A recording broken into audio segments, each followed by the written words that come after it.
कल राज्य सरकार ने जो जेएमएम सम्मान योजना की घोषणा हुई और उसके बाद उस पर कार्रवाई भी शुरू हुई। बड़े संख्या में हमारी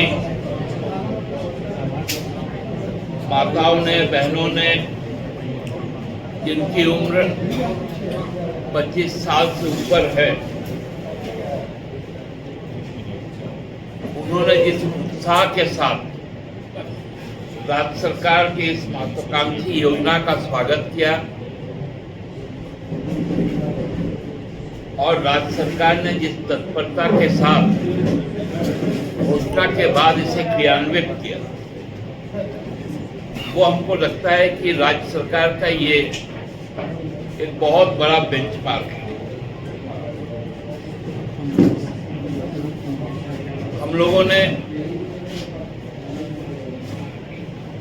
यह सोचा भी नहीं था कि ये आकांक्षित योजना लोगों के बीच में इतना पूरे ऊर्जा के साथ इसका स्वागत इस प्रकार से हो। शुरू में एक दिन क्योंकि एक साथ कई हिट्स हो रहे थे सर्वर पर, उसके कारण थोड़ा सा स्लो हुआ, लेकिन तुरंत राज्य सरकार ने इसको संज्ञान में लेते हुए न केवल उसे दुरुस्त किया, और मैं बधाई देना चाहता हूं माननीय मुख्यमंत्री जी को, उन्होंने उसकी अंतिम तिथि जो 10 तारीख तक थी उसको 15 तारीख तक बढ़ा देने का काम। हमारे इस प्रगतिशील योजना से भाजपा पूरी तरह से बौखला गई। गलतफहमी और भ्रम की स्थिति पैदा करने का उनका जो एक पुराना कार्य योजना रहा है, उसी को दोहराने का काम। अनर्गल कई बातें उड़ाई। हम तो कल शुरू कर रहे थे, सुन रहे थे, हमारे जो राजनीतिक प्रतिद्वंदी है भारतीय जनता पार्टी, उनके जो प्रदेश अध्यक्ष, उन्होंने कहा कि ये योजना जो लाया गया है इससे जनता कमाई करेगी, ये राज्य सरकार कमाई करेगी। 12,000 रुपए, लगभग 50 लाख माताओं को, बहनों को हर साल पहुंचाने का काम राज्य सरकार यदि कर रही है तो ये तो उसके खाते से ही खर्च हो रहा है, क्योंकि अब बौखलाहट इतनी है। पहला शुरू किया था इन्होंने डेमोग्राफी पर। जब डेमोग्राफी का उनका पिटारा की सच्चाई सामने आ गई कि वो राज्य की चिंता नहीं कर रहे थे, वो धार्मिक भावना से खेल रहे थे, तो उनका वो जिस गेंद को लेकर वो आए थे, वो गेंद ही अब हवा में गायब।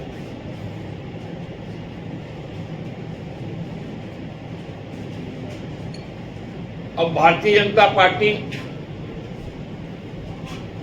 न मुद्दे तय कर पा रही है,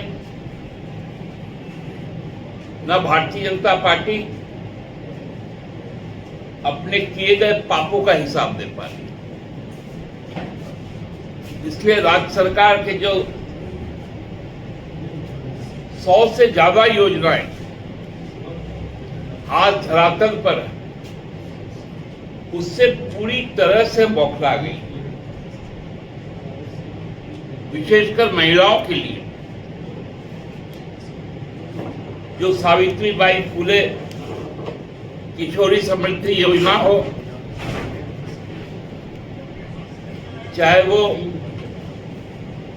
फूलो झानो आशीर्वाद योजना हो, जिसमें बहनों को, माताओं को आर्थिक रूप से सबल बनाया, शैक्षणिक तौर पर सबल बनाया। जो बच्चियां आज विदेशों में जाकर पढ़ रही हैं और वहां पर नौकरी भी करने लग गई है पढ़ाई के बाद। जो आधी आबादी जो सशक्त हुई है यहाँ पर, जिसका हर स्तर पर सम्मान हुआ, हर स्तर पर उनको समृद्ध किया गया।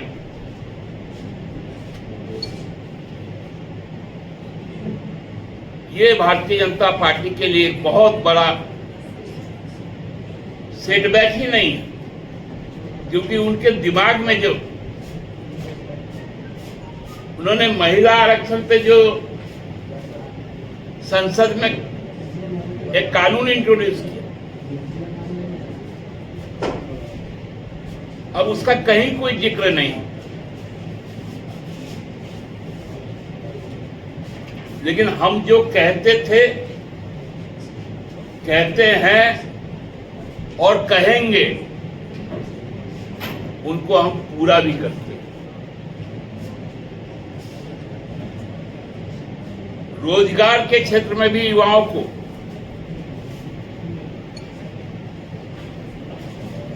लाखों जो नियुक्तियां हैं वो हमारे आंगनबाड़ी की बहनों को,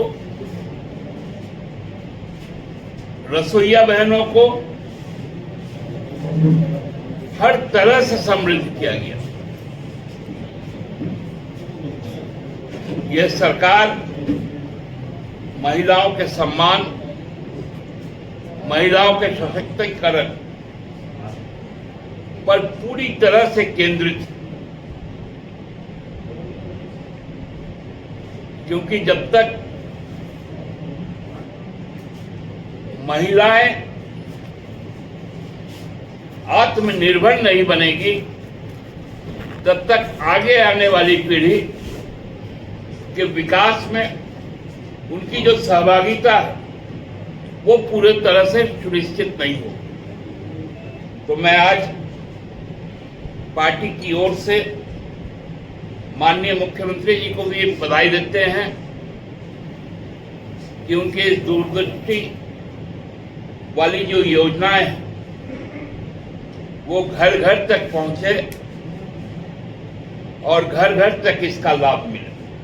धन्यवाद। एक तो हेमंत विश्व शर्मा कह रहे हैं कि भाई इनका आपका मैनिफेस्टो निकाल के कि 72,000 रुपए साल में देने की बात हुई थी, उसको जोड़ रहे हैं तो बोल रहे हैं 3,60,000 हो रहा है और 1,000 दे रहे हैं, बोल रहे कम से कम 3,60,000 दे सरकार हर परिवार को। विश्व शर्मा जी को बोलिए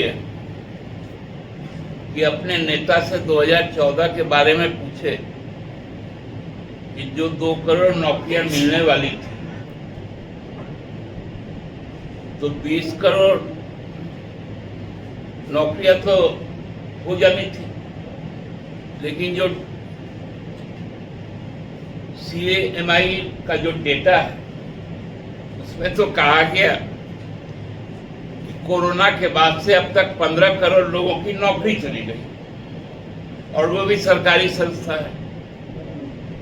तो भाई वो बड़े आदमी है, प्रधानमंत्री जिससे उनकी बातचीत हो सकती है, उनको इस विषय में उनसे पूछना चाहिए।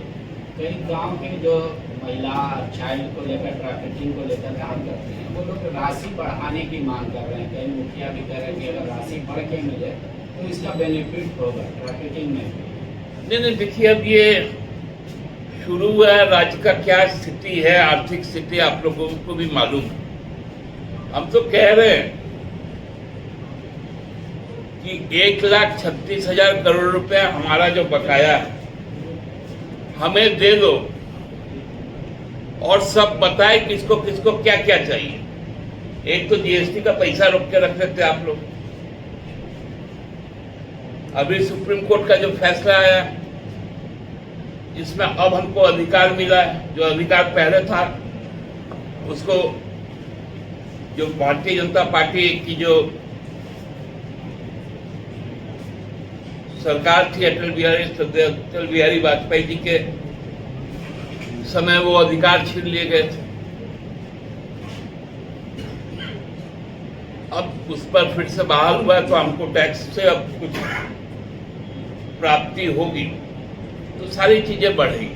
नेता प्रतिपक्ष कह रहे हैं कि इसके नाम पे हर जगह बिचौलिया कमा रहे हैं और सरकार उस पर ध्यान नहीं दे रही है। 20 रुपया लिया जा रहा है, कहीं 50 रुपया फॉर्म के नाम पे, कहीं कुछ के नाम पे। आप देखिए कार्यालय में आप साक्षात दर्शन कर लीजिएगा। हम लोगों ने संगठन के तरफ से बकायदे फॉर्म छपाए हैं। हमारे जो भी प्रखंड पंचायत स्तर से लेकर जिला स्तर के कार्यकर्ता और नेता हैं, वो मुफ्त में लोगों तक इस फॉर्म को पहुंचा रहे हैं।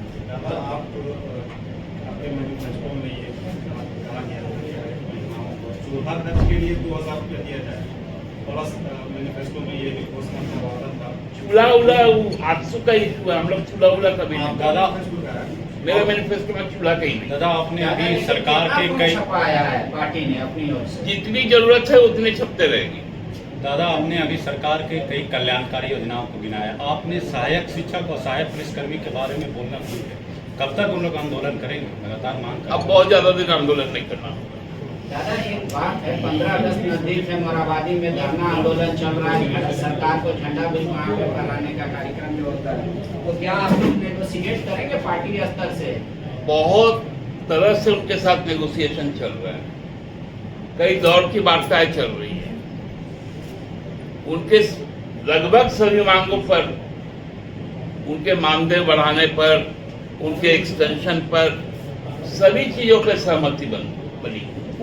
ये तो कुछ तत्व है जो उनको गुमराह कर रहे हैं। वो क्यों नहीं पूछ रहे हैं कि इनकी जब नियुक्ति हुई थी तो रघुवर दास जी ने ऐसा क्लॉज क्यों डाल दिया था, शासकीय क्लॉज, जिनसे ये आज आंदोलन को मजबूर है। ये रघुवर सरकार के पापों का प्रदर्शन वहां पर हो रहा है। तो मुख्यमंत्री ने सदन में भाषण दिया था और ये कहा था कि 1.5 लाख लोगों ने रोजगार दिया है, उसका श्वेत पत्र जारी करने का है। उसमें रोजगार प्राइवेट सेक्टर में कितना दिया, सरकारी सेक्टर में? बहुत जल्दी उस पर हम लोग श्वेत पत्र लाएंगे। अभी देखिए सरकार काम कर रही है, अभी सरकार का कार्यकाल बचा हुआ है। जब हम अगले चुनाव के दहलीज पे होंगे, हम अपना सारा हिसाब किताब। बांग्लादेश मुद्दा है, बांग्लादेश का क्या हाल हुआ आपको वाकिफ होंगे। कुछ आप बीएसएफ को सुझाव देंगे, कुछ राज्य सरकार को सुझाव देंगे? देखिए हमारा देश पूर्णतः संप्रभु और मजबूत देश, यहाँ लोकतंत्र है और भारत सरकार पूरी तरह से सशक्त और मजबूत है। भारत के लोग भारत सरकार के साथ खड़ी है, भारत के सैन्य बल के साथ खड़ी है और सैन्य बल पे हमें पूरा भरोसा है कि हमारा देश न केवल सुरक्षित ही है वरन पूरे विश्व में मानवता के हिसाब से सबसे लोकप्रिय देशों में एक।